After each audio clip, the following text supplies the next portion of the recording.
BRICS summit अभी काफ़ी news में बन रखा था। रीज़न बिहाइंड ब्राज़ील जाते-जाते प्राइम मिनिस्टर नरेंद्र मोदी जी ने 4 और नेशंस को विज़िट किया। ख़ैर ये तो एनुअल मीटिंग थी, हर साल न्यूज़ में बनी रहती है और यूपीएससी इस पे क्वेश्चन भी पूछता है। जैसे लास्ट ईयर 16 जो समिट हुआ था काज़िन रशिया के अंदर, उसके ऊपर क्वेश्चन पूछ लिया हुआ था। तो पूरा डिटेल में देखेंगे अबाउट दिस ब्रिक्स, क्या इसके की आउटकम्स आए 2025 के मीटिंग के, वो तो देखेंगे ही, मेंस के पर्सपेक्टिव से रेलेवेंट होते हैं। इसके अलावा हिस्ट्री भी देखेंगे, क्योंकि इनिशियली आप देखोगे ये कंट्रीज ब्रिक्स नहीं थी, ये ब्रिक हुआ करती थी। फिर ब्रिक्स बनी, फिर ब्रिक्स प्लस बनी। कैसे बनी वो सारी हम हिस्टोरिकली देखेंगे। क्या सऊदी अरेबिया ब्रिक्स का मेंबर है या नहीं? इसके ऊपर भी बहुत सारे कंफ्यूजिंग पॉइंट्स आते हैं, उसको भी हम चीज़ में कवर करेंगे। तो आपके जीएस पेपर 2 इंटरनेशनल रिलेशन और इम्पोर्टेंट ऑर्गेनाइजेशन के पर्सपेक्टिव से काफ़ी रेलेवेंट ये आर्टिकल रहने वाला है। अब सबसे पहले तो विजिट के ऊपर एम्फेसाइज करते हैं। तो प्राइम मिनिस्टर इंडिया से चलते हैं। सबसे पहली जो कंट्री उन्होंने विजिट करी 5 नेशन विजिट के अंडर, दैट वाज घाना। घाना के बिल्कुल अगर आप वेस्टर्न डायरेक्शन में देखोगे कोट डी आइवरी है, इसके ऊपर बुर्किना फासो नॉर्थ डायरेक्शन में, ईस्टर्न डायरेक्शन में आपको टोगो मिल जाएगा एंड साउथ वाले पार्ट में अटलांटिक ओशन और गल्फ ऑफ गिनिया मिल जाता है। घाना से ये विजिट करते हैं टुवर्ड ट्राइनिडाड एंड टोबैगो। छोटा सा कैरिबियन आइलैंड है और कंट्री है, जिनकी जो प्राइम मिनिस्टर हैं कमला प्रसाद, उनको हमारे प्राइम मिनिस्टर मोदी जी कहते हैं कि you are the daughter of Bihar. Bihar की डॉटर क्यों बोला? क्योंकि उनका जो ओरिजिन था that was from India. India में भी कहा तो बिहार से। एंड इसके बाद नेक्स्ट जो कंट्री विजिट करी है वो है अर्जेंटीना, जो लिथियम ट्राइंगल का एक इंपॉर्टेंट कंट्री है। और इसी में आप ए बी सी पढ़ते हो। ए से आ गया अर्जेंटीना, बी से बोलीविया, सी से चिली। खैर बोलीविया और चिली तो नहीं गई, पर हमने देख लिया कि लिथियम ट्रायंगल का अर्जेंटीना पार्ट है। ऊपर की तरफ देखोगे ब्राजील, और ब्राजील के ही रियो डी जनेरियो में इस साल का समिट हुआ, 17 समिट ब्रिक्स 2025। और वापसी में 9 ऑफ जुलाई को गए नामीबिया। और नामीबिया की जो ये पूरी वेस्टर्न कोस्ट है, जो पानी के साथ अटैच्ड है, वहां पे आपको डायमंड की माइंस मिलेंगी। इसके बाद वापसी अगेन कहाँ पे होंगी? अपने ही घर को। ठीक है, तो ये 5 नेशन का विजिट था। अभी जो हम एम्फेसाइज करेंगे that is only on Brazil, क्योंकि ब्राजील में हुआ ब्रिक्स का समिट। तो ब्राजील के साथ अकेले क्या क्या कॉन्वर्सेशन हुई उस पर हम एम्फेसाइज नहीं कर रहे। We will directly focus BRICS summit के ऊपर। अब देखो हाल ही में क्या हुआ था, एक और ऑर्गेनाइजेशन थी that was SCO, Shanghai corporation organisation. SCO में जो पहलगाम अटैक हुआ था उसके बारे में कोई बात नहीं हुई। ठीक है, पाकिस्तान और चाइना ने मिलकर उस चीज को दबा दिया। देन एससीओ के बाद क्वाड समिट होता है। ठीक है, यूएस में हुआ इस बार। जो क्वाड्रिलेटरल ग्रुप बन रखा है, किन किन कंट्रीज का है, तो इंडिया आ जाएगा, जापान है, यूएस है और ऑस्ट्रेलिया है। इंडो पैसिफिक रीजन को प्रोटेक्शन प्रोवाइड करी जा सके, इसी रीजन की वजह से ये क्वाड ग्रुप बनाया था। यहाँ पे पहलगाम अटैक को कंडेम किया गया। ठीक है, इस बार चाइना की नहीं चली यहाँ पे पूरी, क्योंकि ये तो है ही 4 मेंबर के नेशन, तो चाइना को ही साइड में करने की ट्राई है। देन क्वाड के बाद जो ब्रिक्स समिट हुआ ब्राजील के अंदर, वहां पे भी बात करी गई अबाउट पहलगाम अटैक। यहाँ पे बेशक चाइना का जो वोटिंग राइट है वो सबसे ज्यादा आपको मिलेगा, पर जब यूनिटी होती है बाकी कंट्रीज के अंदर तो हो सकता है वो वोटिंग राइट भी सप्रेस कर जाए। तो यहाँ पे भी पहलगाम अटैक को कंडेम किया गया है। तो that is the first thing जो आपको पता होनी चाहिए इस आर्टिकल को स्टार्ट करने से पहले। अब यहाँ पे लिखा है रियो डी जेनेरियो डिक्लेरेशन। जैसे लास्ट ईयर का रशिया के अंदर कहाँ पे हुआ था? काजिन में हुआ था, तो उसको लिखा था काजिन डिक्लेरेशन। तो जो भी वेन्यू होता है उसी के नाम पे डिक्लेरेशन का नाम पड़ जाता है। एंड इस साल का जो थीम था 2025 का, that is strengthening global south cooperation. यानी कि जो आप वर्ल्ड मैप के ऊपर बहुत सारी कंट्रीज देखते हो, उसमें भी हेमिस्फेयर देखते हो, नदरन हेमिस्फेयर है, सदर्न हेमिस्फेयर है, तो उसके बेसिस पे ग्लोबल साउथ वाली जो कंट्रीज हैं जो अभी डेवलप कर रही हैं, वो भी बहुत रैपिड तरीके से, जो इमर्जिंग इकोनॉमीज हैं। और ये माना गया है जो ब्रिक्स की सोल है कि बाय द एंड ऑफ 2025 हम डोमिनेट होंगे इकोनॉमिक वर्ल्ड के अंदर, क्योंकि वेस्टर्न जो पावर्स हैं वो ऑलरेडी फ्लरिश कर चुकी हैं, डॉलर हर जगह चलता है। तभी तो ब्रिक्स समिट 2024 आपने देखा होगा, तो रशिया के जो प्रेसिडेंट हैं व्लादिमीर पुतिन, उन्होंने एक करेंसी उठाई हुई थी कि डॉलर को सप्रेस करते हैं, अपनी कोई नई करेंसी डेवलप करते हैं जिसमें फिर फॉरेन ट्रेड की पेमेंट्स करी जाएंगी। अब हुआ क्या, जो ऊपर की कंट्रीज हैं उन्होंने खुद को क्या बोल दिया कि हम तो डेवलप्ड हैं, हमारे पास तो सब कुछ है। ठीक है, पर नीचे वाली जो कंट्रीज हैं उनके लिए एक लाइन ड्रॉ कर दी कुछ इस तरह से। इसमें देखो मैंने ऑस्ट्रेलिया को भी इंक्लूड करा, क्योंकि ऑस्ट्रेलिया भी डेवलप्ड ही है indeed if compare to the global south. अब ये जो नीचे की कंट्री है इनको बोल दिया लेस डेवलप्ड कंट्रीज। ठीक है, ये अभी डेवलपिंग स्टेज में है, और इस लाइन का नाम दे दिया ब्रेंट लाइन। ठीक है, इसको बोल दिया ब्रेंट लाइन। अब ये जो नीचे आपको सारा पार्ट दिखेगा, इसको ग्लोबल साउथ में ही कंसीडर किया जाता है। Do remember this point. ये जो ब्रेंट लाइन है, इसने ज़्यादा जो डेवलप कंट्री हैं, उनको लेस डेवलप कंट्रीज़ के साथ डिवाइड कर दिया। ये भी एक चीज़ थी जो आपको पता होनी चाहिए। इसी को हम क्या बोलते हैं, ग्लोबल साउथ। और जब 5 नेशन का विज़िट हुआ, इंक्लूडिंग ब्राज़ील की बात कर रही हूँ, तो ग्लोबल साउथ पे ही सबसे ज़्यादा एम्फेसाइज़ करा है कि हम सस्टेनेबल तरीके से रिसोर्सेज़ को यूज़ करेंगे, एक-दूसरे को टेक्नोलॉजी की शेयरिंग कर देंगे, अगर ज़रूरत पड़ती है, मतलब कोऑपरेशन पे ज़्यादा फोकस करा। फॉर एग्जाम्पल घाना को इंडिया अपना यूपीआई दे के आया है कि आप इसको यूज़ करना शुरू करो, ठीक है? इन्वेस्टमेंट के लिए बोल के आया है। जो उनका जुबली हाउस है, उसमें हमने बोला कि हमने पैसा लगाया था, जो उनका प्रेसिडेंशियल ऑफिस है, जो एग्जिम बैंक होता है ना हमारी कंट्री का, एक्सपोर्ट इम्पोर्ट बैंक, उससे ही पैसा लगा। सिमिलरली अगर मैं जाऊँ ट्राइनिडाड एंड टोबैगो, वहाँ पे जो 6th जनरेशन के लोग हैं, उनको ओवरसीज़ सिटिज़न ऑफ इंडिया का कार्ड दे दिया गया है कि आप आराम से इंडिया आएँ, घूमें, आपके पास सिर्फ कार्ड होना चाहिए, वीज़ा की ज़रूरत नहीं है। पर हाँ, वोटिंग का राइट इसमें अलाउड नहीं होता। फिर अर्जेंटीना गए, वहाँ पे लिथियम से रिलेटेड बातचीत करी। इन शॉर्ट आप क्या देखोगे, कोऑपरेशन पे ज़्यादा फोकस करा गया, कोलैबोरेशंस के ऊपर ज़्यादा फोकस करा गया। तो अब आते हैं दैट इज़ थीम। थीम क्या है? स्ट्रेंथनिंग ग्लोबल साउथ कोऑपरेशन और ज़्यादा इंक्लूसिव एंड सस्टेनेबल गवर्नेंस होनी चाहिए। इंक्लूसिव का मतलब है सभी को साथ में लेके चलेंगे। जैसे एक कैंपेन चलता है ना, सबका साथ सबका विकास, उसी की तरह ये इस बार का थीम आपको मिलेगा। अब जो सबसे बड़ा क्वेश्चन है आपका कि कौन-कौन सी कंट्रीज़ ब्रिक्स के अंदर होती हैं? 1 सेकंड। अब देखेंगे ब्रिक्स के अंदर कौन-कौन सी कंट्रीज़ आएँगी। तो नंबर 1 जो है आपकी, पहले ये ब्रिक हुआ करता था, दैट वी नो, ठीक है? ब्राज़ील था, रशिया था, इंडिया था, चाइना था। 2010 में साउथ अफ्रीका की एंट्री होती है, तो ये बन जाता है ब्रिक्स। फिर 2011 में साउथ अफ्रीका ने पहली मीटिंग अटेंड भी करी, जो चाइना में हुई थी। फिर उसके बाद आता है 2024 का टाइम पीरियड, जिसमें ये ब्रिक्स ना रह के इसको ब्रिक्स प्लस बोलना शुरू किया। बट खैर, जो बैनर वगैरह होंगे, पोस्टर होंगे, उस पे आज भी आप ब्रिक्स ही देखते हो। प्लस का मतलब है कि ब्रिक्स के अलावा और भी बहुत सारी कंट्रीज है। अब जब 2024 का मंथ था, उसमें 6 कंट्रीज को इन्विटेशन जाता है। कौन-कौन सी कंट्रीज थी? एक थी इथियोपिया। इथियोपिया आपको पता है अफ्रीकन कंट्री है, हॉर्न ऑफ अफ्रीका भी जिसे बोलते हैं। सीड से जो कंट्रीज आप याद रखते हैं, इथियोपिया उसका पार्ट आ जाता है। देन एक आती है इजिप्ट, ये भी आपको अफ्रीकन कंट्री मिलेगी। फिर आ गई यूएई, अरब पेनिनसुला पे, यूनाइटेड अरब एमिरेट्स। फिर आता है आपका ईरान, ठीक है, स्ट्रेट ऑफ हॉर्मुज के कॉन्टेक्स्ट में काफी सुना हुआ है। फिर आती है सऊदी अरेबिया, यहाँ लिख देती हूँ, 5th कंट्री सऊदी अरेबिया। और 6th थी अर्जेंटीना। अब देखो यहाँ पे अर्जेंटीना ने तो बिल्कुल ही कंडेम कर दिया कि हम तो नहीं आ रहे ब्रिक्स के अंदर, क्योंकि ब्राजील के साथ इनकी खास बनती नहीं है। तभी तो अर्जेंटीना ब्राजील को नहीं चाहता कि यूनाइटेड नेशन सिक्योरिटी काउंसिल के अंदर इनको सीट मिले।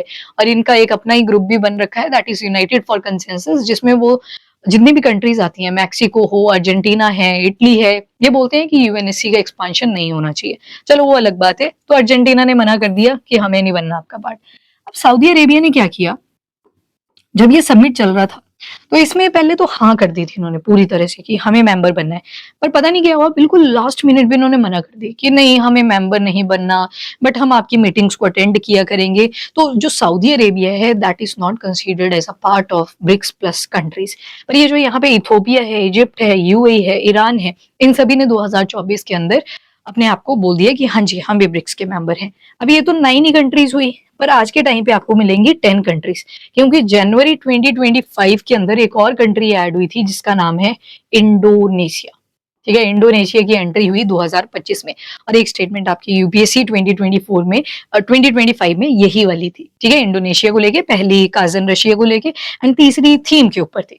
तो ये हो गया कि कौन कौन सी कंट्रीज हैं। तो Saudi Arabia is not a member of this BRICS. कई बहुत सारे सोर्सेज आपको ऐसे मिलेंगे जहां पे सऊदी अरेबिया को मेंबर दिखाया हुआ है ब्रिक्स प्लस कंट्रीज का, but it is not a member. Last minute पे इसने मना कर दी थी। कई जगह पे आपको अर्जेंटीना भी मिलेगा, अर्जेंटीना ने बिल्कुल मना करा था that we don't want to be a part of the BRICS plus countries. तो आई थिंक आपको अब कंट्रीज का पता है। एंड वेन्यू देखोगे तो here it is Rio de Janeiro. Rio de Janeiro में इस बार का समिट हुआ, इसी वजह से इसको डिक्लेरेशन भी क्या बोल दिया, रियो डी जेनेरियो डिक्लेरेशन। अब आते हैं मेंबर लिस्ट, आई थिंक आपको क्लियर है। और इसके अलावा बहुत सारी कंट्रीज ऐसी होती हैं, ये देखो कई जगह पे ऐसे लिखा होगा कि 11 फुल मेंबर्स हैं जो ब्रिक्स को बनाते हैं, पर सऊदी अरेबिया वाला केस मैंने आपको बता दिया, इन्होंने क्यों बाद में जाके लास्ट में मना कर दी थी। इसके बाद जो वर्ल्ड की पॉपुलेशन का कंट्रीब्यूशन मिलेगा वो लगभग 50% मिलेगा आपको। और जो ग्लोबल ग्रॉस डोमेस्टिक प्रोडक्ट है, इन्हीं कंट्रीज का वो 40% है एंड 26% आपको ग्लोबल ट्रेड इन कंट्रीज का मिलेगा जो ब्रिक्स के अंदर है। इस साल के जो मेन मुद्दे थे, एक तो आर्टिफिशियल इंटेलिजेंस का यूसेज एथिकल तरीके से होना चाहिए, सेफ एंड सिक्योर तरीके से होना चाहिए, देन सस्टेनेबल फाइनेंसिंग सिस्टम को ज्यादा से ज्यादा प्रमोट करने की बात करी गई, क्लाइमेट चेंज के ऊपर फोकस किया गया और जो सोशली डिटर्मिन्ड डिजीज हैं उनको हाईलाइट करा गया, क्योंकि ग्लोबल साउथ में बहुत सारी डिजीज ऐसी हैं जो सोसाइटी ओरिएंटेड होती हैं। लास्ट में इसको देखते हैं क्या इनका मतलब है। एंड ये सारा जो है राइटिंग वोट आपको यहाँ पे देखना है कि इसका कितना राइट रहता है। तो मैंने आपको बताया इस बार पहलगाम अटैक ब्रिक्स समिट के अंदर बात हुई, इवन चाइना वाज प्रेजेंट थे, जबकि इनका राइट वोट देखोगे तो लगभग 40% है। जो जितना ज्यादा पैसा इन्वेस्ट करेगा उसका उतना ही ज्यादा वोटिंग राइट इंक्रीज कर जाएगा। बाकी कंट्रीज आप देखोगे तो 18% है, साउथ अफ्रीका का देखोगे तो लगभग 6% के आसपास है। वैसे बाकी कंट्रीज का भी थोड़ा बहुत कॉन्ट्रीब्यूशन मिलेगा जिससे एक्सीड कर गया बियॉन्ड चाइना, और इस बार पहलगाम अटैक के बारे में यहाँ पे बात करी।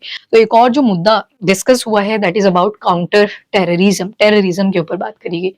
एंड बना क्यों था ये ब्रिक्स, क्यों बनाने की जरूरत पड़ी, हुआ क्या था। जैसे आपकी G8 कंट्रीज थी, ठीक है, इसकी मैंने आपको स्टोरी सुनाई है। पहले G6 था, फिर G7 हुआ, फिर G8 हुआ।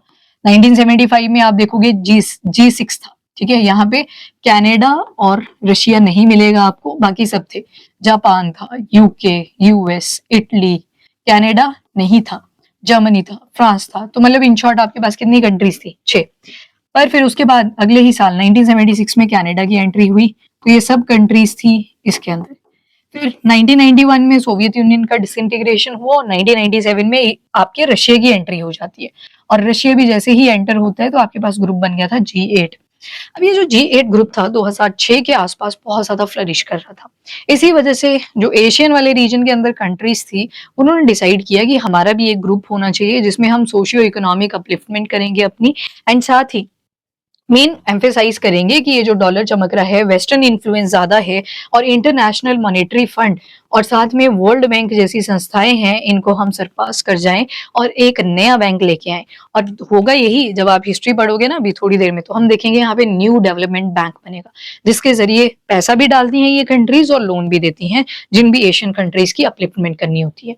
तो that's how this was the main reason, और गोल्डमैन सैक्स के द्वारा ये क्रिएट करा गया था ब्रिक वाला कॉन्सेप्ट। अब 2009 की बात करते हैं, पहले तो होगी 2006। और ये जो ब्रिक का कॉन्सेप्ट था ना, ये 2001 में जिम ओ निल ने दे दिया था। नाम था बंदे का जिम ओ निल, इसने कॉन्सेप्ट दिया था ये ब्रिक वाला। तो ये 2006 की स्टोरी होगी, यहाँ पे ब्रिक का पूरा फॉर्म हो चुका था। एंड 2009 में क्या हुआ, फर्स्ट ब्रिक समिट होता है रशिया में। पहला समिट हुआ 2009 में।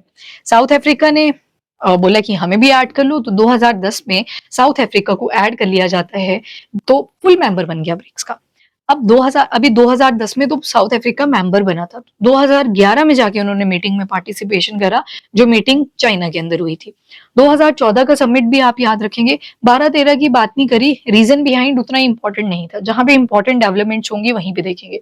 जैसे कि मैंने बोला कि वेस्टर्न फाइनेंशियल इंस्टीट्यूशन तो थे, जैसे international monetary fund, world bank, जो कि ब्रेटन वुड का ही हिस्सा है सारे, तो वैसे ही ब्रिक्स के पास भी एक बैंक होना चाहिए था। वो कौन सा बन के आया, तो न्यू डेवलपमेंट बैंक, ये 2014 में बना।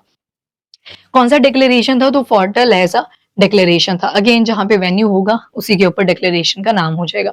सिमिलरली 2015 का हुआ, यहाँ पे इंक्लूसिव ग्रोथ के ऊपर ज्यादा एम्फेसाइज करा गया और जो वेन्यू था वो ऊफा था। अगेन रशिया के अंदर लोकेशन है तो ऊफा डिक्लेरेशन के नाम से जाना गया।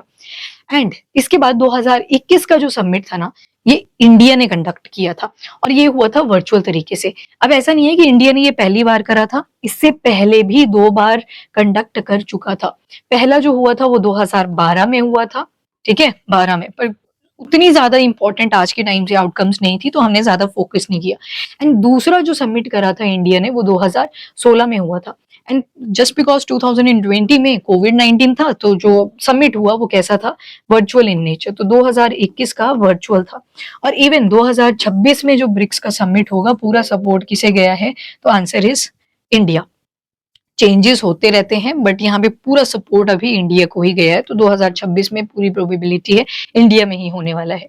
इसके बाद आते हैं नेक्स्ट कि जो 2022 का समिट हुआ था, उसमें किस चीज़ के ऊपर बात करी गई थी? तो यहाँ पे रशिया और यूक्रेन का कॉन्फ्लिक्ट इमर्ज कर गया था, तो ब्रिक्स कंट्रीज़ ने डिसाइड किया था कि हम दोनों कंट्रीज़ यानी कि रशिया एंड जो यूक्रेन है, उनसे बात करेंगे, ठीक है? मैंने ब्रिक्स कॉन्फ्लिक्ट बोल दिया, सॉरी। मतलब ब्रिक्स की जो कंट्री थी, उन्होंने डिसाइड किया था, जिसमें रशिया खुद भी मेंबर है, कि हम बात करेंगे रशिया और यूक्रेन के साथ कि आप थोड़ा पीस की तरफ चलें और जो ये युद्ध कर रहे हो, इसको रोक दें।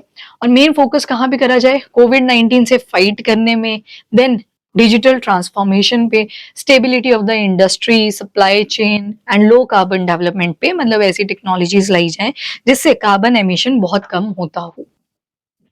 नेक्स्ट 2024 का काजन डिक्लेरेशन यानी कि Russia, 2025 Rio de Janeiro Brazil, और जो 18 समिट होगा that is going to be in 2026, जिसमें फुल सपोर्ट मिला हुआ है इंडिया को। नेक्स्ट आते हैं एनडीबी के बारे में, देख लेते हैं, new Development bank. Year of formation 2015 था इसका। एंड न्यू डेवलपमेंट बैंक के जो ऑफिशियली और मेंबर्स ऐड करे गए हैं, जो कि मेंबर तो नहीं है पर उसके अंदर हैं बोरोइंग मेंबर, यानी कि यहाँ से उधारी ले सकते हैं। दो कंट्रीज इंपॉर्टेंट हैं, कोलंबिया एंड अजबेकिस्तान। कोलंबिया आपको यहाँ पे मिल जाएगी, साउथ अफ्रीकन कंट्री, और अजबेकिस्तान आपको सेंट्रल एशिया वाले पार्ट में मिल जाएगा, जहाँ पे किर्गिस्तान है, कजाकिस्तान है, अजबेकिस्तान है, तुर्कमेनिस्तान है और तजिकिस्तान है। These are the 5 countries. Now New Development Bank के बारे में अगर बात करें तो 2015 में इसको एस्टेब्लिश करा गया। मल्टीलेटरल डेवलपमेंट बैंक है, मल्टीपल पर्पसेस से दिया जाता है, पर सभी कंट्रीज का कॉमन गोल रहेगा, that is upliftment, socio economic upliftment, और जो वेस्टर्न पावर्स हैं उनको डोमिनेट ना करने देना, that is the only sole purpose. और पर्पस क्या था? जो यहाँ पे इमर्जिंग मार्केट इकोनॉमीज हैं, डेवलपिंग कंट्रीज है, उनको रिसोर्सेज प्रोवाइड करने के लिए फाइनेंशियल हेल्प प्रोवाइड करना। हेडक्वार्टर कहाँ पे है एनडीबी के? तो शंघाई चाइना में आएंगे। उरुग्वे प्रोस्पेक्टिव मेंबर है। प्रोस्पेक्टिव का मेंबर का मतलब होता है कि जो मेंबर बनने की प्रोसेस में है पर अभी तक मेंबर नहीं बना हुआ है। नाउ ब्रिक्स की जो पेमेंट सिस्टम है, उन्होंने देखो 2024 में आपने देखा होगा रशिया यानी कि व्लादिमीर पुतिन एक करेंसी सी उठा के चले हुए थे, जिसमें वो बोल रहे थे कि डॉलर को सप्रेस करवाना है, अपनी एक नई करेंसी लेके आनी है। तो ये जो स्विफ्ट पेमेंट का कॉन्सेप्ट है, जिसमें रशिया को जो है सैंक्शन भी लगाए थे इनके ऊपर यूएस वालों ने, और इससे इनका जो अकाउंट है उसको भी बैन करवा दिया था। तो दे वांट कि अपना एक पेमेंट सिस्टम होना चाहिए। एंड इसके बाद की हाइलाइट्स देख लेते हैं कि ये जो आपका ब्रिक्स समिट 2025 हुआ, किन किन चीजों के ऊपर फोकस था। नंबर 1 सस्टेनेबल चीजों के ऊपर, और हमने 17 गोल्स का टारगेट भी लिया हुआ है, जिन्हें सस्टेनेबल डेवलपमेंट गोल्स के नाम से जाना जाता है। 17 गोल्स हैं, और अगर इसमें भी सब गोल्स देखोगे तो 169 के आसपास आपको मिलेंगे, और जिसमें लास्ट वाला एसडीजी नंबर 17 है वो पार्टनरशिप के बारे में बात करता है। नाउ ये ब्रेंट लाइन का कॉन्सेप्ट, आई जस्ट होप आपको क्लियर है अब। तो पहला जो टारगेट है that is on AI technology. बहुत ज्यादा मिसयूज भी हुआ, बहुत सारे पॉलिटिशियंस के जो है फ्रॉड वीडियोस भी यहाँ पे बनाए गए, इमेजेस बनाए गए, जो कि गलत रिप्रेजेंटेशन दे देते हैं सोसाइटी के अंदर। तो पहली चीज एआई के ऊपर। देन दूसरा, सोशली डिटर्मिन्ड डिजीज जो होती हैं उनको पूरी तरह से एलिमिनेट करना। अब देखो ये होती क्या है सोशली डिटर्मिन्ड डिजीज? सोसाइटी से ओरिएंटेड है और डिजीज है, ठीक है? तो मतलब ऐसी बीमारियां जो किन रीजंस की वजह से अराइज करती है? सोसाइटी की वजह से, आपके पास पैसा नहीं है इस वजह से, मतलब आप पॉवर्टी को सफर कर रहे हो। और जो एसडीजी नंबर 1 है उसमें यही तो बोला है कि हमें पॉवर्टी एलिमिनेट करनी है, गरीबी खत्म करनी है। एंड मतलब पूरा का पूरा बायोलॉजिकल कॉज नहीं होगा, बट इन सब फैक्टर्स का भी इंपॉर्टेंट रोल रहेगा, इंक्लूडिंग एनवायरमेंट। एनवायरमेंट भी इसमें एक इंपॉर्टेंट रोल प्ले करेगा, तो एनवायरमेंट भी यहाँ पे आ जाता है। नाउ की एग्जांपल्स क्या क्या हो सकते हैं ऐसी डिजीज के जो सोशली डिटर्मिनेंट है, मतलब सोसाइटी जिसके लिए डिटर्मिनेंट की तरह एक्ट करती है। Number 1 poverty. अगर आपके पास पैसा नहीं होगा तो अच्छा खाना भी नहीं आएगा, और आपका जो सस्टेनेबल डेवलपमेंट गोल नंबर 2 है वो जीरो हंगर के बारे में बात करता है। तो पहला फैक्टर है पॉवर्टी। पैसा नहीं होगा तो आप खाना नहीं खाओगे, खाना नहीं खाओगे तो बॉडी के अंदर नरिशमेंट नहीं जाएगा, और ऐसी डिजीज जो बिना नरिश, जैसे टाइप 5 डायबिटीज के बारे में अगर आपने सुना हो, तो मेल नरिशमेंट की वजह से होती है। अगर आप खाना नहीं खा रहे हो तब हो रही है। टाइप 2 तो मानना ज्यादा खा रहे हो, जंक खा रहे हो, उसकी वजह से हुई, पर टाइप 5 डायबिटीज उससे होगी जो पॉवर्टी में है, मेल नरिश्ड है। नेक्स्ट जो रीजन है वो है पुअर हाउसिंग। आपका जो घर है, मान लो मेंबर ज्यादा हैं और घर छोटा सा है, क्राउडिंग रहेगी, डिजीज के स्प्रेड करने के उतने ही ज्यादा चांसेस रहेंगे। सीलन पड़ी है आपके घर के अंदर तो फंगल इन्फेक्शन हो सकते हैं, अगेन सोसाइटी की वजह से डिजीज इंड्यूस हुई। देन डिस्क्रिमिनेशन और रेसिज्म, क्रोनिक स्ट्रेस लीड कर सकता है। कोई रेसिज्म स्टेटमेंट ऐसी फेंक रहा है आपके ऊपर, कॉन्टिन्यूअस तरीके से फेंक रहा है, आपको सोसाइटी के मेन स्ट्रीम से बिल्कुल सेपरेट कर दिया, तो अगेन ये भी क्या करता है, स्ट्रेस इंड्यूस करता है, मेंटली हैरेस्ड यहाँ पे हुई। Education level, decision making power नहीं है बिकॉज प्रॉपर एजुकेशन नहीं है। जॉब कंडीशन, जॉब वो नहीं टर्शरी सेक्टर वाली जिसमें आप सिर्फ सर्विसेज प्रोवाइड कर रहे हो, यहाँ पे वो जॉब्स आ जाएंगी जो आप हैजार्डस कंडीशन में करते हो। कोई क्रैकर मेकिंग फैक्ट्री है, टेक्सटाइल फैक्ट्री है, जहाँ पे आपको प्रॉपर इक्विपमेंट्स नहीं दिए गए हैं कि आप अपना ध्यान रख सको, तो उसमें कौन सा आ जाएगा, जॉब कंडीशन वाला फैक्टर। अब ये जितनी भी डिजीज है, type 2 diabetes, poor diet, limited access to healthy food, type 2 की जगह पे टाइप 5 करना, क्योंकि जो टाइप 2 होता है ना, उसमें क्या होता है, आप ओबीज होते हो। ओबीज क्यों होते हो, क्योंकि जंक फूड लाइफस्टाइल ऐसा हो जाता है। मे बी टाइप 2 डायबिटीज जो होती है वो पुअर डाइट की वजह से भी हो सके, पर यहाँ पे पुअर डाइट वो नहीं लिखा है कि आपको खाना नहीं मिल रहा है, मतलब जिसमें नरिशमेंट की बहुत कम अवेलेबिलिटी है, आप हेल्दी चीजें नहीं खा रहे। पर जो टाइप 5 डायबिटीज है, that is actually because of malnourishment, आपको खाना ही नहीं मिल रहा है। जंक फूड तो बहुत दूर की बात है, यहाँ पे मिल ही नहीं रहा है खाना for the nourishment purpose.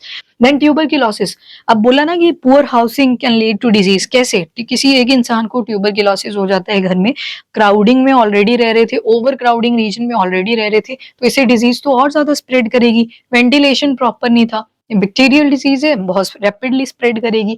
HIV हो गया, एड्स हो गया। लो, एजुकेशन ने इंपॉर्टेंट रोल प्ले किया। आपको नहीं पता है कि कॉन्ट्रासेप्टिव यूज करने चाहिए थे बिफोर सेक्सुअल रिप्रोडक्शन, बिकॉज ये एसटीडी की कैटेगरी में काउंट होता है, सेक्सुअली ट्रांसमिटेड डिसीज।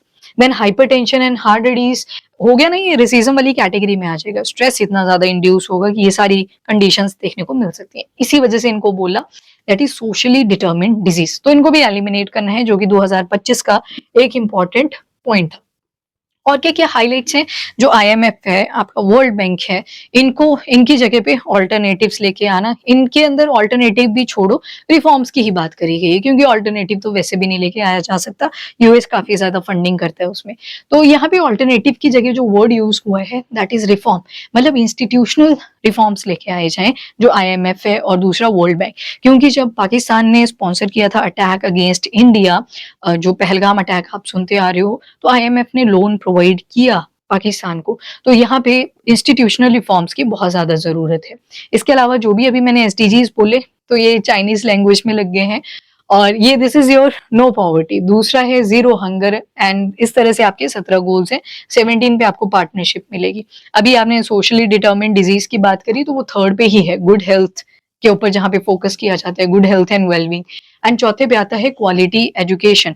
पांचवें पे आता है जेंडर इक्वालिटी, इसको मल्टीप्लाई करो 2 से, रिड्यूस इन इक्वालिटी, वो 10 पे आ जाएगा। इसी तरह से क्लीन वाटर एंड सैनिटेशन है, मतलब हम क्या कर रहे हैं, सस्टेनेबल तरीके से हर रिसोर्स को यूज करना चाह रहे हैं, सबको इक्विटेबल तरीके से प्रोवाइड करना चाह रहे हैं, ताकि वल्नरेबल भी पीछे ना रहे और जो फ्यूचर जनरेशन आएगी उनको भी सारी चीजें अवेलेबल हो। इसके अलावा इंडिया और जो ब्राजील है, इनका जो रोल है यूएनएससी में होना चाहिए, परमानेंट मेंबर की सीट मिलनी चाहिए। यहाँ पे अर्जेंटीना का थोड़ा सा कॉन्फ्लिक्ट आता है, क्योंकि अर्जेंटीना नहीं चाहता कि ये जो यूनाइटेड नेशन सिक्योरिटी काउंसिल है इसका एक्सपांशन हो। क्यों, वो एक मेंबर है यूनाइटेड फॉर कंसेंसस का, जिसमें मैक्सिको हो गया, कनाडा हुआ, अर्जेंटीना है, इटली है, ये सारे बोलते हैं कि यूएनएससी का एक्सपांशन नहीं होना चाहिए। ठीक है, अभी आपको पता होगा कि जो यूएनएससी है उसमें टोटल 15 मेंबर्स हैं, उसमें से 5 परमानेंट हैं और बाकी के 10 जो है वो नॉन परमानेंट है। 10 वाली जो सीट है वो रोटेट करती रहती है, और इस बार पाकिस्तान को उसकी प्रेसिडेंटशिप भी मिली है। ओके, देन नेक्स्ट आता है, मेन फोकस किया गया कि जो अफ्रीका की प्रॉब्लम्स हैं उनको अफ्रीकन सॉल्यूशन ही प्रोवाइड किए जाए। मेन एम्फेसाइज किया सूडान और हॉर्न ऑफ अफ्रीका पे। अब जब अफ्रीकन मैप आप देखते हो, तो यहाँ पे देखो हॉर्न सा बनता है, तो सीड से इन कंट्रीज को याद रखिएगा, सभी इसी से रखते हैं, मैंने भी इसी से याद रखा, आप भी इसे याद रखोगे। हेयर इज सोमालिया, पहली जो कंट्री आएगी वो सोमालिया है। फिर आगे क्या लिखा है, ई, तो ई से आ जाएगी इरिट्रिया, ई से आ गई इथोपिया, लगे ना पता, यही है वो Ethiopia which is a member of BRICS. And D से आ जाएगी आपकी जिबूती, यहाँ पे एक छोटी सी कंट्री है बाबल मंदेब के बिल्कुल नीचे वाली डायरेक्शन पे, तो that is Djibouti. Now support for cease fire and humanitarian calls, जो वॉर चल रही है आपके इसराइल एंड गाजा वाली, ईरान वाली, उन सभी को कंडेम करने की ट्राई करी गई कि इन सभी चीजों को बंद किया जाए, सीज फायर को ज्यादा प्रमोट करा गया है। इसी के साथ जब ये और इज़राइल और गाज़ा वाला युद्ध शुरू हुआ था, कुछ कॉरिडोर्स न्यूज़ में आए थे। यहाँ पे आपको एक फिलाडेल्फी कॉरिडोर मिलेगा, ठीक है? यहाँ पे क्रॉसिंग है, कॉरिडोर लंबा होता है, क्रॉसिंग छोटी-सी होती है। ये 12 से 13 किलोमीटर का है, जैसे फिलाडेल्फी की बात करूँ एग्ज़ैक्ट तो 14 किलोमीटर है। क्रॉसिंग छोटी-सी होगी, ठीक है? फ्यू मीटर्स की भी हो सकती है। यहाँ पे रफा क्रॉसिंग है, ये फिलाडेल्फी कॉरिडोर है। यहाँ पे कैरम शेलोम गुड्स क्रॉसिंग आएगा, जो कि ट्राई जंक्शन पे है, एक तरफ इजिप्ट, ऊपर गाजा और इधर इसराइल। इधर आपको नेट जेरिम कॉरिडोर मिलेगा, जो मेडिटेरियन सी से शुरू होगा, गाजा और इसराइल को टच करेगा। एंड ऊपर की तरफ देखोगे तो देयर इज एरिस क्रॉसिंग। तो ये सारी चीजें हैं, एक मोरेग एक्सेस है जो आपको गाजा के ही अंदर मिलेगी। तो ये सारी चीजें हैं, इनको बोला गया है ये बंद किया जाए, यहाँ पे सीज फायर की जरूरत है और जो मेन एम्फेसाइज है वो ट्रेड वगैरह पे करें ताकि इकोनॉमिकली हम बूस्ट हो सके। क्योंकि अब इसराइल की अगर बात कर लें तो मैप पे ध्यान से देखना, मैं आपको फर्स्ट मैप पे लेके चलती हूँ। तो जब इंडिया के आप बिल्कुल वेस्टर्न पार्ट पे जाओगे, चलना शुरू करोगे तो एशिया का भी तो कुछ रीजन आता है, जैसे अरब पेनिनसुला आएगा। ऊपर की तरफ देखोगे तो हमने एक इमैक्स साइन करा था, Indian middle east European corridor, जिससे इंडिया अपनी कनेक्टिविटी यूरोपियन मार्केट में बनाना चाहते हैं। पर अगर बीच में कोई बैरियर आ जाए, जैसे ये इंडिया वाला पार्ट आया, यहाँ से आप गए अरब पेनिनसुला, यहाँ से होते हुए आपको इसराइल से बाहर निकलना है मेडिटेरियन सी, और यहाँ पे एक मैरीटाइम कंट्री भी अभी न्यूज में थी, साइप्रस। तो यहाँ तो तब पहुंचोगे ना अगर ये इसराइल वाला रूट ओपन करेगा, और ये तो ऑलरेडी बहुत ब्लॉक हो रखा है। रीजन वही, यहाँ पे हैवी बॉम्बार्डमेंट्स चली हुई थी, दैट वाज द रीजन कि ये बंद हो रखा था। अब यहाँ पे कौन सा ग्रुप बोला मैंने, इमैक। तो मतलब ओवरऑल यही कंक्लूजन है कि अगर वेस्टर्न पावर्स को आप डोमिनेट नहीं करना देना चाहते तो ट्रेड तो करना पड़ेगा, क्योंकि एट द एंड यहाँ पे पैसा सबसे ज्यादा इंपॉर्टेंट रोल प्ले करने वाला है। अगर आपने सोसाइटी को भी अपलिफ्ट करना है तो उसके लिए इकोनॉमी होनी चाहिए।